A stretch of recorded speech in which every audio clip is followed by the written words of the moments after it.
세상에서 가장 안전한 곳이 무덤이 됐습니다. 수십 미터 두께의 철근 콘크리트, 지하 깊숙이 파고든 안반 벙커, 37년간 아무도 손대지 못했던 제국의 심장부. 그런데 그 심장이 단 한 번의 밤 사이에 멈췄습니다. 세계에서 가장 두꺼운 벽이 오히려 관이 됐습니다. 가장 완벽하다고 믿었던 요새가 가장 확실한 무덤이 됐습니다. 그런데 이상합니다. 독재자가 사라졌는데 세상은 더 조용해지기는커녕 더 깊은 공포 속으로 빨려 들어가고 있습니다. 두바이 상공에 미사일이 날고 호르무즈 해협에는 기뢰가 깔리고 전 세계 주식시장은 개장 직후 서킷 브레이커가 발동됐습니다. 평화를 위해 시작된 전쟁이 지구 경제를 불태우고 있습니다. 그리고 지금 이 전쟁에서 가장 충격적인 역설이 서서히 모습을 드러내고 있습니다. 트럼프는 더 유연한 이란을 원했습니다. 그런데 하메네이가 사라진 자리에 등장한 것은 하메네이보다 더 강경한 인물이었습니다. 어제까지 당연하게 누렸던 모든 것들이 흔들리고 있습니다. 저렴한 에너지, 멈추지 않는 물류, 흔들리지 않는 시장. 2월 28일 그 시작의 순간부터 오늘 3월 2일 현재까지 전 세계의 운명을 바꾼 그 긴박했던 72시간을 지금부터 분 단위로 추적하겠습니다.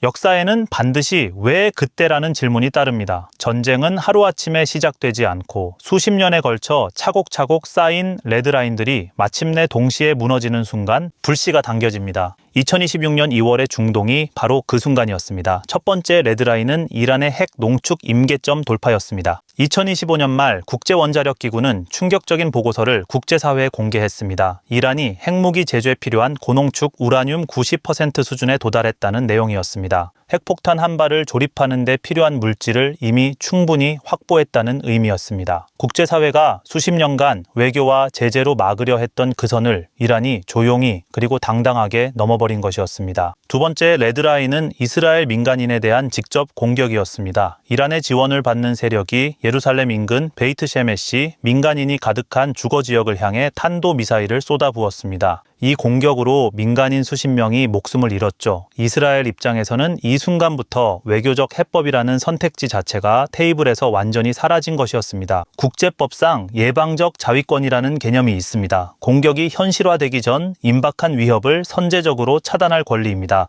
이미 민간인이 죽었고 핵무기 완성까지 수주밖에 남지 않은 상황, 미국과 이스라엘은 이 두 가지 법리를 동시에 적용했습니다. 세계는 이미 충분히 경고했고 이란은 충분히 무시했습니다. 안보적 레드라인과 법적 명분, 이 두 가지가 동시에 무너진 순간 전쟁은 선택이 아닌 결론이 됐습니다. 그 결론이 실제로 어떤 모습으로 실행됐는지 이제 2월 28일 그 밤으로 들어가겠습니다.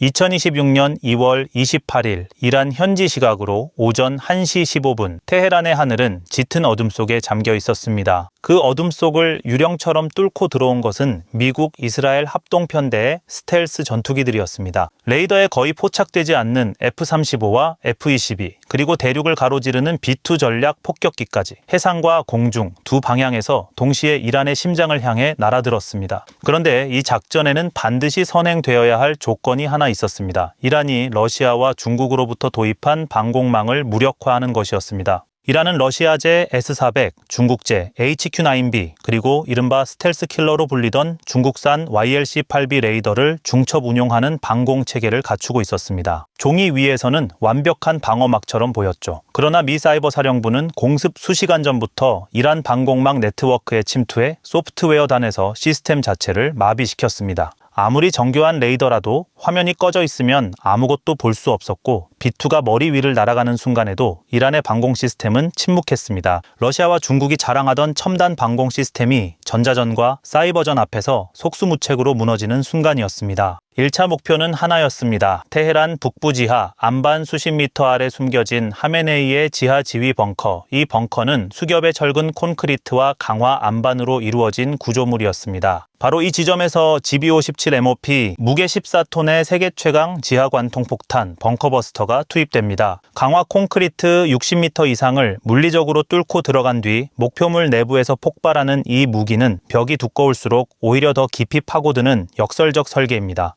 요새가 완벽할수록 그 완벽함이 오히려 출구를 막는 덫이 됩니다. 2차 목표는 더 광범위했습니다. 이슬람 혁명 수비대, 본부, 핵시설, 인근 지휘시설, 방공망과 지휘통신 인프라까지 700개소 이상이 동시다발적으로 타격을 받았습니다. 이것이 참수 작전의 핵심입니다. 최상단 지휘 체계만을 정밀하게 제거해 군 전체의 명령 체계와 저항 의지를 한 번에 와해시키는 전략입니다. 이날 밤 테헤란 상공에 검은 연기가 피어올랐고 이란 지도부 48명의 생사가 단 한 번의 밤 사이에 결정됐습니다. 이튿날 아침 그 결과는 세 단어로 발표됐습니다.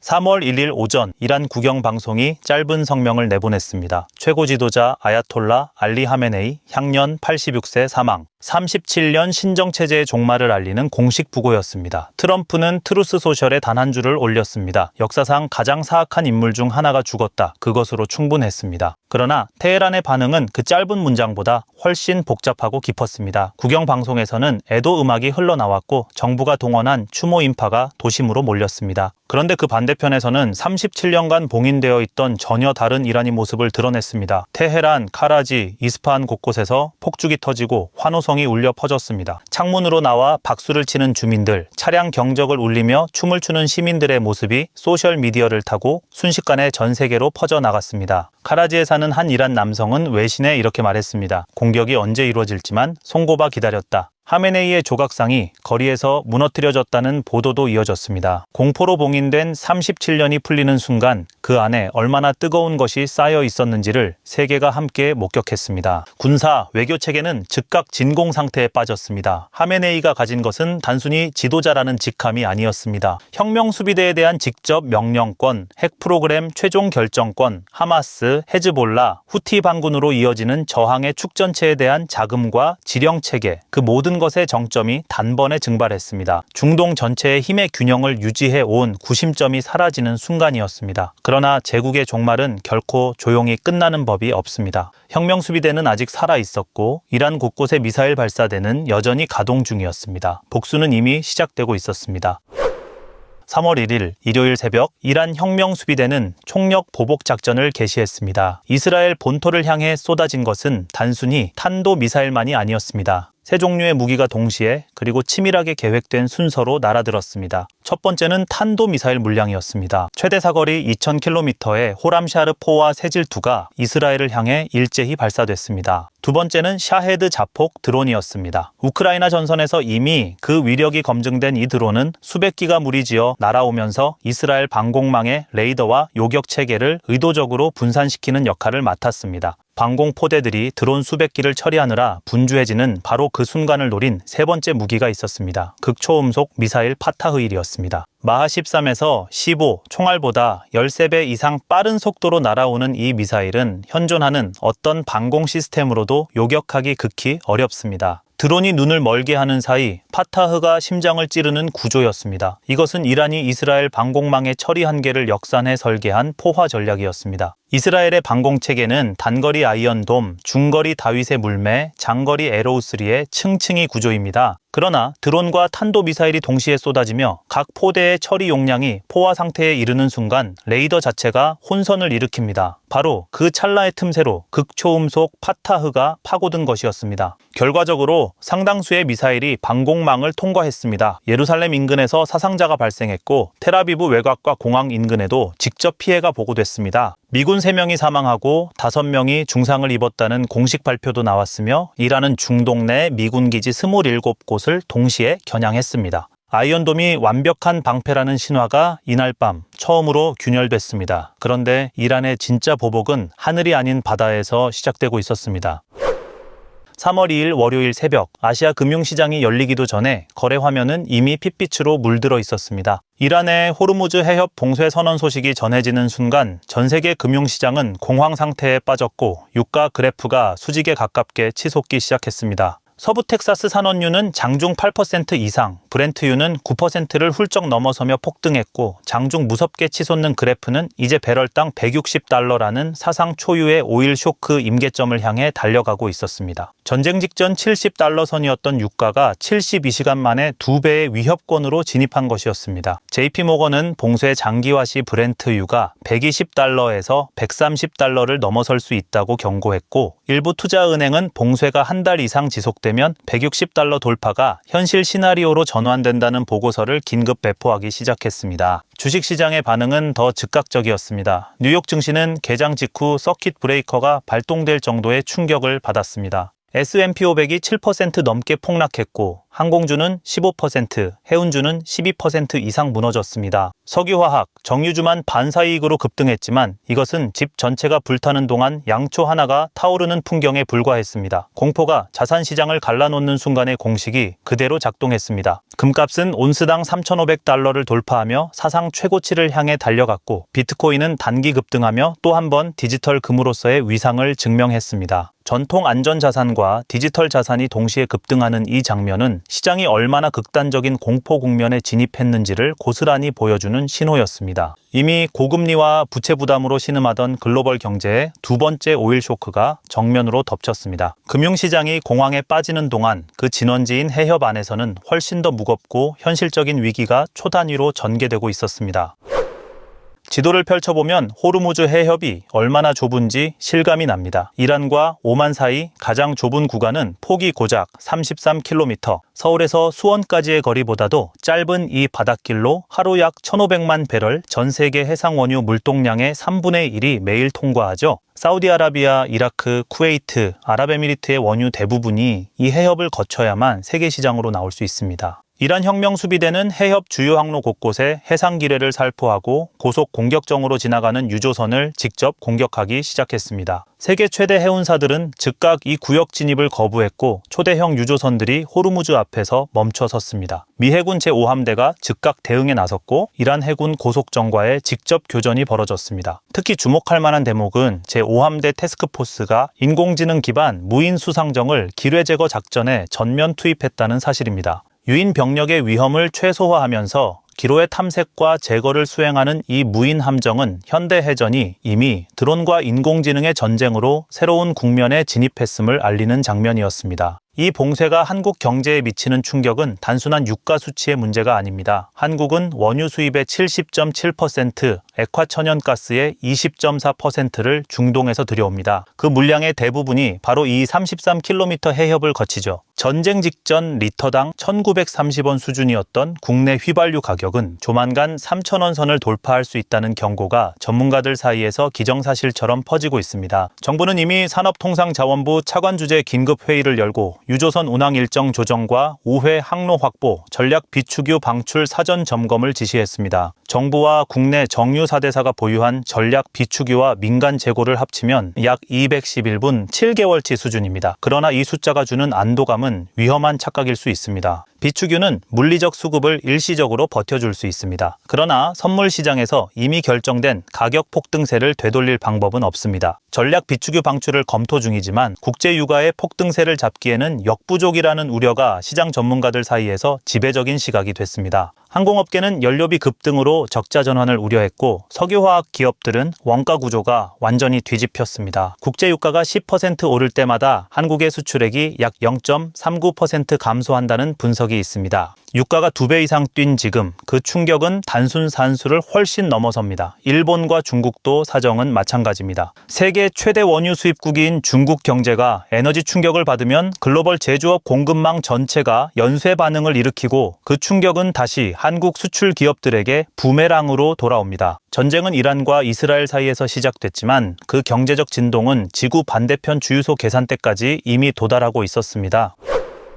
오늘 아침 두바이 국제공항 상공에서 경보음이 울렸습니다. 이란의 탄도미사일이 아랍에미리트 영공으로 진입했고 낙탄 파편에 맞아 아부다비에서 사망자가 발생했습니다. 카타르도에서는 7명이 부상을 입었고 방공망에 격추된 미사일 잔해가 민간 지역에 떨어졌습니다. 쿠웨이트시티 국제공항도 피격을 받았고 두바이 호텔 인근에서도 폭발이 보고됐습니다. 이란은 오만을 제외한 사실상 모든 걸프 국가의 탄도미사일 공격을 감행했습니다. 더 이상 이란 대 이스라엘의 양자 충돌이 아니고 걸프 전체가 전선이 됐습니다. 그리고 이 전쟁에서 반드시 짚어야 할 가장 날카로운 지정학적 장면이 있습니다. 바로 사우디아라비아의 이중적 행보입니다. 이것은 단순한 외교적 모호성이 아닙니다. 현대 지정학이 얼마나 복잡한 계산 위에서 움직이는지를 가장 선명하게 보여주는 장면입니다. 사우디는 공식적으로 이란을 향해 자국 영토와 영공이 미국의 군사작전에 사용되는 것을 허용하지 않겠다는 입장을 전달했습니다. 이란을 향한 중립선언이었습니다. 이란의 보복 타격 1순위가 될 수 있는 자국 유전과 정유 시설을 지키기 위한 불가피하고 계산된 제스처였습니다. 그러나 로이터 통신이 입수해 분석한 고해상도 위성사진은 완전히 다른 이야기를 하고 있었습니다. 공습 직전인 2월 21일에 촬영된 사우디 프린스 술탄 공군기지의 위성사진. 거기에 포착된 미군 군용기는 최소 43대였습니다. E-3 조기경보 통제기, 공중급유기 K-C-135, 수송기 C-130과 CO, 그리고 전자전 항공기들이 속속 집결해 있었습니다. 이것은 이라크 전쟁 이후 사우디 내 미군의 최대 전력 증강으로 평가됩니다. 이란에는 영토를 빌려주지 않겠다고 공언하면서 실질적으로는 미군 작전의 핵심 지원 전력인 급유기와 조기 경보기를 제공했다는 의미입니다. 말과 행동이 180도 달랐습니다. 이것이 사우디의 전략적 선택이었습니다. 공식 참전 없이 실질 지원을 통해 미국 편에 서되 이란의 직접 보복은 최대한 피하겠다는 중동 지정학 특유의 생존 계산이었습니다. 그리고 이 위성 사진 한 장이 그 계산의 민낯을 세계에 드러냈습니다. 레바논 전선도 다시 열렸습니다. 헤즈볼라가 이스라엘 북부를 향해 로켓 포격을 재개하면서 1년간 유지되던 휴전이 공식 종료됐습니다. 러시아는 명백한 국제법 위반이라며 유엔 안보리 소집을 요구했고 중국은 즉각 휴전과 협상 복귀를 촉구하면서도 이란과의 전략 협력 채널을 유지하고 있다는 첩보가 흘러나왔습니다. 두 나라 모두 직접 군사 개입에는 나서지 않고 있지만 이 전쟁이 미국, 중국, 러시아의 대리 충돌 구도로 변질될 위험은 이미 가시권 안으로 들어왔습니다. 72시간 전 테헤란 하늘에서 시작된 불꽃이 지금 이 순간 중동 전체의 하늘을 물들이고 있습니다. 그리고 이 모든 혼돈의 한가운데 이 전쟁에서 가장 충격적인 역설이 그 모습을 완전히 드러내고 있었습니다.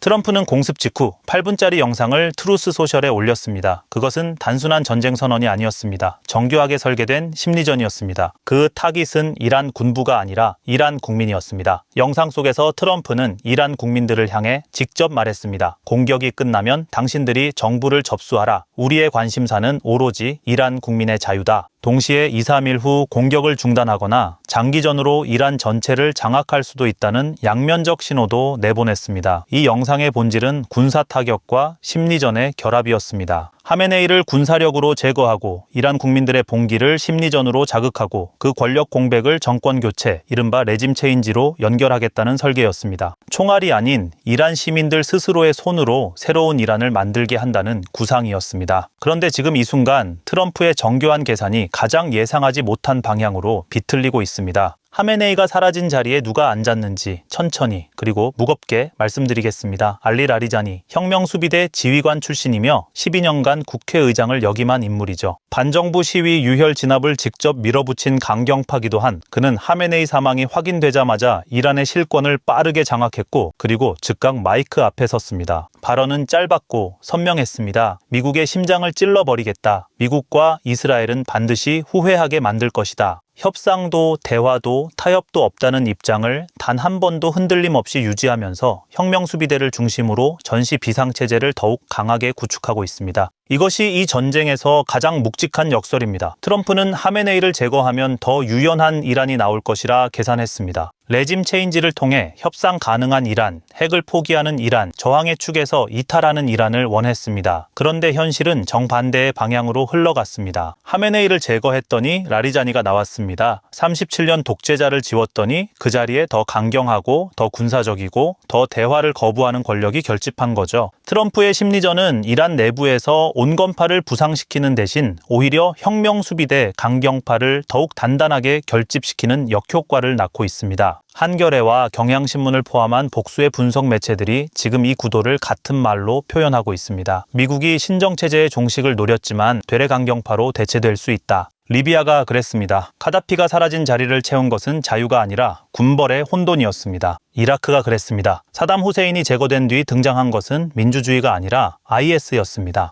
역사는 반복됩니다. 그리고 지금 이란에서 그 패턴이 다시 시작되고 있는 것인지 세계가 숨을 죽이고 지켜보고 있습니다. 전문가들이 꼽는 앞으로의 세 가지 변수가 있습니다. 혁명수비대가 라리자니 체제 아래 내부 분열 없이 결집할 수 있는가? 호르무즈 봉쇄가 얼마나 오래 지속되고 글로벌 경제가 그 충격을 버텨낼 수 있는가? 그리고 러시아와 중국이 이란에 대한 군사 정보 지원을 어느 수위까지 강화하는가? 이 세 변수의 조합이 앞으로의 중동 질서를 결정합니다. 우리가 어제까지 누렸던 저렴한 에너지와 당연했던 평화는 이제 역사가 되었습니다. 리터당 1930원짜리 휘발유가 기억 속의 풍경이 되고 멈추지 않던 물류가 33km의 해협 하나 때문에 멈춰서는 시대가 왔습니다. 이 전쟁이 수주 안에 수습될 것인지 아니면 지금 우리가 목격하는 72시간이 수십 년에 걸친 더 거대한 혼돈의 서막인지는 앞으로의 72시간이 또 한 번 결정하게 될 것입니다. 감사합니다.